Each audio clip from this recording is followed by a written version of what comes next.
Hello नमस्कार माझ्या सर्व लाडक्या ताई आणि दादांना श्री स्वामी समर्थ। तुम्हा सर्वांना आजचा दिवस खूप छान जाऊ ही स्वामींच्या चरणी प्रार्थना। तर आजचा आहे आपल्या महाराजांचा प्रकट दिन। तर आपल्याला या दिवशी आपल्या महाराजांचा प्रकट दिन साजरा करायचा असतो। तर आता माझी देखील त्याची तयारी चालू आहे। म्हणजेच ही जी माझी आता 21 दिवसाची जी सेवा आहे तर आजचं देखील उद्यापन करायचं होतं। म्हणजेच आपण प्रकट दिनापासून जे पहिले 21 दिवस असतात तर तेव्हापासून आपण ही सेवा सुरू करत असतो। तर एखाद्याची कमेंट आली होती की तर म्हणजे ही सेवा आपण कधी चालू करू शकतो। ही 21 दिवसाची जी सेवा आहे तर आपल्याला म्हणजे स्वामी महाराजांचा प्रकट दिन जेव्हा येतो तर त्याच्या अगोदर 21 दिवस जे असतात तर तेव्हापासून आपल्याला ही सेवा चालू करायची असते। तर या सेवेमध्ये म्हणजे तुम्ही पूजा मांडणी देखील करू शकता किंवा तुम्हाला करायची नसेल तरी हरकत नाही। तर या सेवेमध्ये आपल्याला काय वाचावं लागतं तर आपल्याकडे जे श्री स्वामीचरित्र सारामृत हा ग्रंथ आहे तर यातील आपल्याला 1 किंवा 3 किंवा 7 तर कोणी 21 देखील अध्याय वाचतं।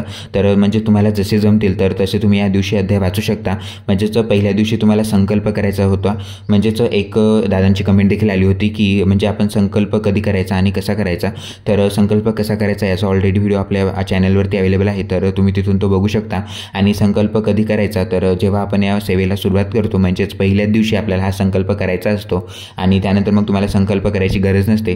तर याचं देखील बाबतीत माहिती मी तुम्हाला व्हिडिओमध्ये सांगितली। म्हणजे जेव्हा मी आता ही 21 दिवसाची पूजा वगैरे जशी मांडली तर तो देखील व्हिडिओ मी तुमच्यासोबत शेअर केला। तर ही पूजा आपण कशा प्रकारे मांडली पाहिजे किंवा कोणकोणते नियम पाळायचे आणि सर्वात महत्त्वाचं म्हणजे आपल्याकडे श्री स्वामीचरित्र सारामृत हा ग्रंथ असलाच पाहिजे। म्हणजे जेव्हाही आपण म्हणजे स्वामींची सेवा करतो तर आपल्याकडे तो ग्रंथ असलाच पाहिजे। जर तुमच्याकडे नसेल तर तुमच्या आजूबाजूला जिथेही स्वामी केंद्र असेल तर तिथून तो तुम्ही घेऊ शकता। म्हणजे तुम्हाला तिथे ते अवेलेबल होऊन जाईल। तर या ग्रंथाची प्राईस देखील जास्त नाही आहे, कमीच आहे। आणि ही जी पूजा आहे तर ही मी 21 दिवसा अगोदर मांडली होती। त्यामुळे तुम्ही कळस बघत असाल तर हा कळस पण मी म्हणजेच 21 दिवस अगोदर मांडला होता। तर यामुळे मग याच्यामध्ये मी जे पानं आहेत म्हणजेच खाऊची किंवा आंब्याची पानं आपण जे कळसामध्ये ठेवतो तर ती मी ठेवलेली नाही आहेत। कारण मग आपल्याला ही जी पूजा जास्त दिवस ठेवायची होती त्यामुळे मग मी जी म्हणजे जी पानं आहेत तर ती मी कळसामध्ये ठेवली नाहीत। कारण नाहीतर मग ती जी पानं आहेत तर ती खराब होऊन जातात। त्यामुळे मग जी पानं आहेत तर ती मी कळसामध्ये ठेवली नाही। आणि त्याचबरोबर महाराजांचा जो छोटा फोटो आहे माझ्याकडे तर तो मी इथे पूजेमध्ये ठेवलेला आहे। आणि जो महाराजांचा जो मोठा फोटो आहे तर तो मी म्हणजेच जे महाराजांचे माझे आता 11 गुरुवार चालू आहेत तर त्याच्यामुळे मग मी जो महाराजांचा मोठा फोटो आहे तर तो मी साईडलाच ठेवला होता। तो या पूजेमध्ये मी ठेवला नव्हता। आणि जो महाराजांचा छोटा फोटो आहे तर तो मी या पूजेमध्ये ठेवला होता।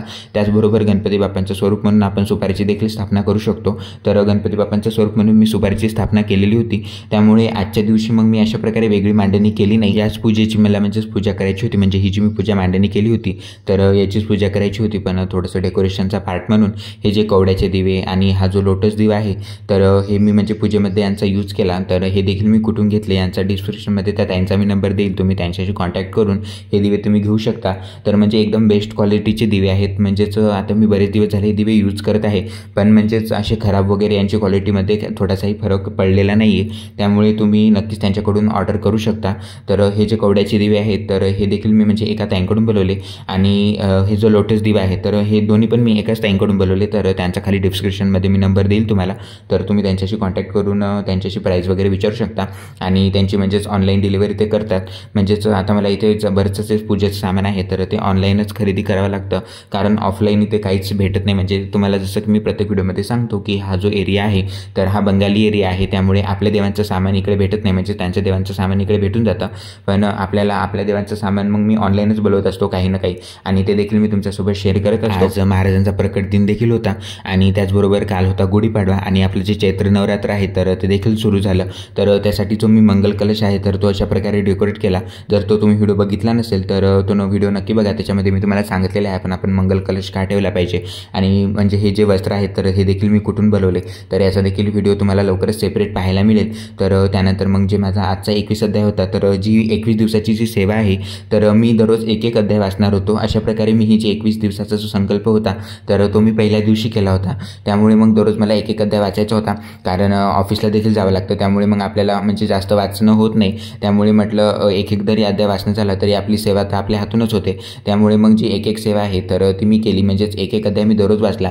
तर आज म्हणजे उद्यापन होतं तर स्वयंपाक देखील करायचा होता। तर व्हिडिओमध्ये ते देखील तुम्हाला पुढे कळेलच की मी म्हणजे स्वयंपाकामध्ये काय केलं होतं। तर सर्वात पहिल्यांदा मी जी पूजेला आता भांडे लागणार होते होती. तर ह्या ज्या समय आहेत तर ह्या देखील मी घरून आणल्या होत्या. म्हणजे आता मी गावाकडे गेलो होतो तेव्हा ह्या ज्या समय आहेत तर ती मी घरून घेऊन आलो. तर आता प्रत्येक पूजेमध्ये ह्या ज्या समय आहेत तर त्या मी लावणार आहे. म्हणजेच आपण जेव्हा पूजेमध्ये समय लावतो तर आपल्या पूजेचं जे स्वरूप आहे तर ते खूप छान पटीनं खोलून दिसतं आणि आपली पूजा देखील दिसायला खूप छान दिसते. तर अशा प्रकारे आता महाराजांचे मी म्हणजेच पूर्ण जे दिवे आहेत तर ते प्रज्वलित करून घेतले. त्यानंतर मग महाराजांची एक माळ जप करून घेतली. त्यानंतर महाराजांचे जे काही स्तोत्रमंत्र मला पठण करायचे होते तर ते देखील मी वाचून घेतले. त्यानंतर श्री स्वामी चरित्रसारामृतातील जो शेवटचा 21वा अध्याय होता तर तो देखील मी वाचून घेतला. त्यानंतर मग महाराजांची मी आरती करून घेतली. तर या दिवशी आपण महाराजांना नैवेद्यामध्ये म्हणजे गोडाचा नैवेद्य दाखवायचा असते आणि उद्यापन होतं माझं, त्यामुळे मग मी काय म्हणजे गोडाचंच केलं. म्हणजेच मी आता नैवेद्य म्हणजे जी आपली शेवयाची खीर असते तर ती केली होती. त्याचबरोबर आलूची भाजी केली होती. त्यानंतर पोळ्या देखील केल्या होत्या. याचबरोबर भजे आणि जे आपण म्हणजेच फराळाचं म्हणजे जे कुरडे पापड्या आपण तळत असतो तर त्या देखील मी तळून घेतल्या होत्या. याचबरोबर तुम्ही या दिवशी महाराजांची जेवढी होईल तेवढी सेवा करा. म्हणजेच तुम्ही या दिवशी जर महाराजांची मूर्ती नवीन म्हणजे तुमच्याकडे जर महाराजांची मूर्ती नसेल तर या दिवशी तुम्ही नक्की महाराजांची मूर्ती खरेदी करा. किंवा तुमच्या घरामध्ये महाराजांचा फोटो देखील नसेल आणि तुम्हाला स्वामी सेवा करायची असेल तर या दिवशी तुम्ही महाराजांचा फोटो किंवा महाराजांची मूर्ती नक्की खरेदी करा. याचबरोबर या दिवशी तुमच्याकडे जर महाराजांची मूर्ती असेल तर तुम्ही महाराजांच्या मूर्तीचा अभिषेक देखील करू शकता. म्हणजे जे पुरुष सूक्त आहे तर ते वाचत आपल्याला महाराजांच्या मूर्तीचा अभिषेक करायचा असतो. तर मी जसं की तुम्हाला मी प्रत्येक व्हिडिओमध्ये सांगत राहतो की म्हणजेच मी देखील एक मूर्ती बनवलेली आहे तर ती लवकरच आता येणार आहे. तर मग त्याचा अभिषेक आपण कशाप्रकारे केला पाहिजे तर तो देखील व्हिडिओ तुम्हाला लवकरच पाहायला मिळेल.